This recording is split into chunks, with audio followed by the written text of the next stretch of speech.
Hello everyone. The course name is Banking Regulation and Operations. The unit is Negotiable Instruments, and the topic that will be covering this presentation will be the check, its meaning and definition.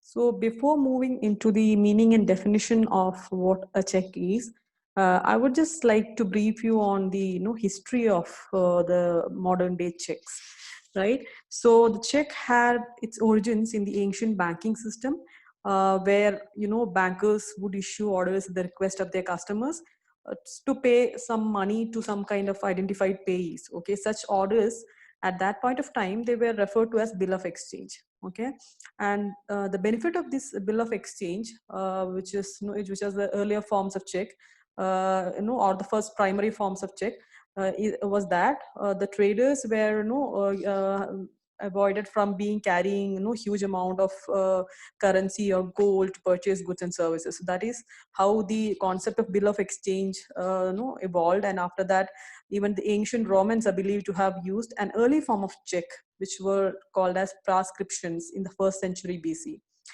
Even after that, no, the Muslim traders are also known to have used the check system since the time of Harun al-Rashid in the 9th century. So this is how the concept of check has evolved over the time, right? So coming to the definition of check, a check in simple terms is an instrument in writing containing an unconditional order drawn on a specified banker signed by the drawer, directing the banker to pay on demand a certain sum of money only to a certain person or to his order or to the bearer of the instrument. So this is in simple form the definition of the instrument called check, right? So obviously it is an instrument, or we call it as a negotiable instrument, and it should be in writing or can also be printed, right? But it cannot be oral, and it should contain an unconditional order. That is, I cannot give a check based on some conditions only. It should be an unconditional order, and the peculiarity of check is that it is always drawn on a specified banker. So it is one of the negotiable instruments in which one party has to be mandatorily a banker. Okay, and this will be drawn by the drawer, and the drawer, when he signs it, he directs his bank to make the payment on behalf of him to certain person or to the order of that person, or any person who comes with that instrument, that is the bearer of the instrument. So just let's have a look at how a check typically looks like. This is how a check looks like, and I think most of you will be aware of the format of the check. So if you look into this check, you can see something called draw signature, which will be the here Mr. Siddhant Jain, whose sign is being mentioned here. He will be the drawer, because obviously he's the person who is signing the check, and the drawee will be the SBI, which is State Bank of India, because the bank on whom this person, that is the drawer, is drawing this check is the drawee here, and the person on whose name the check is written, that is a payee name. Okay, paid to certain person, that will be the payee, right? And whenever you are writing a check, you have to mention the date, you have to mention the amount in words and figures, and there should not be a clash between the words and figures that you have mentioned. And if you look at the check, along with the bank name, you might be able to see the complete address of the bank along with the IFSC code and those kind of things, right? And towards the bottom, if you see, you can see several codes which are printed, right? So there is a first set of codes which is printed and which is known as the check number. So whenever you are giving check to someone, and someone is asking you about the check number, these 6 digits are what is typically called as a check number. Okay, so if you are going to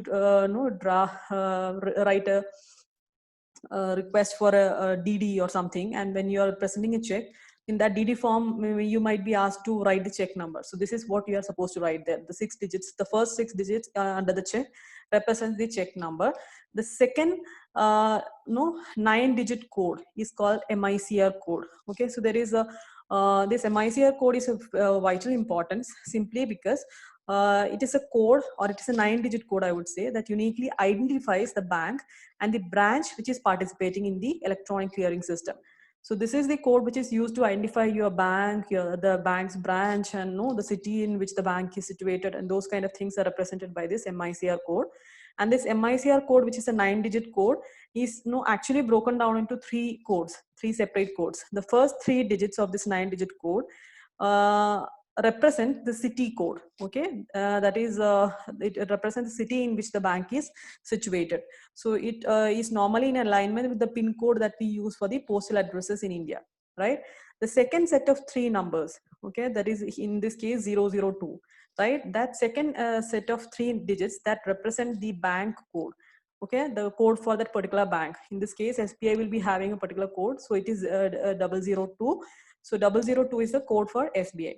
And the last set of three digits, okay, 015 in this case, that represent the branch, okay. So SBI, which branch? Here it is Bhopal branch, you can see.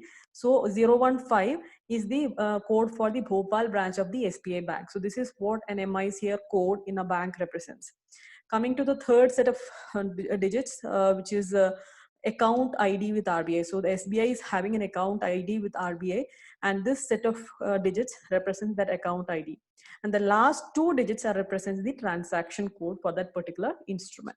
So this is what a check look like, and this is what the various codes and everything represents inside a check. So I just hope this gives a fairly good idea about what is a check, what was its history, and how does a check look like. Thank you.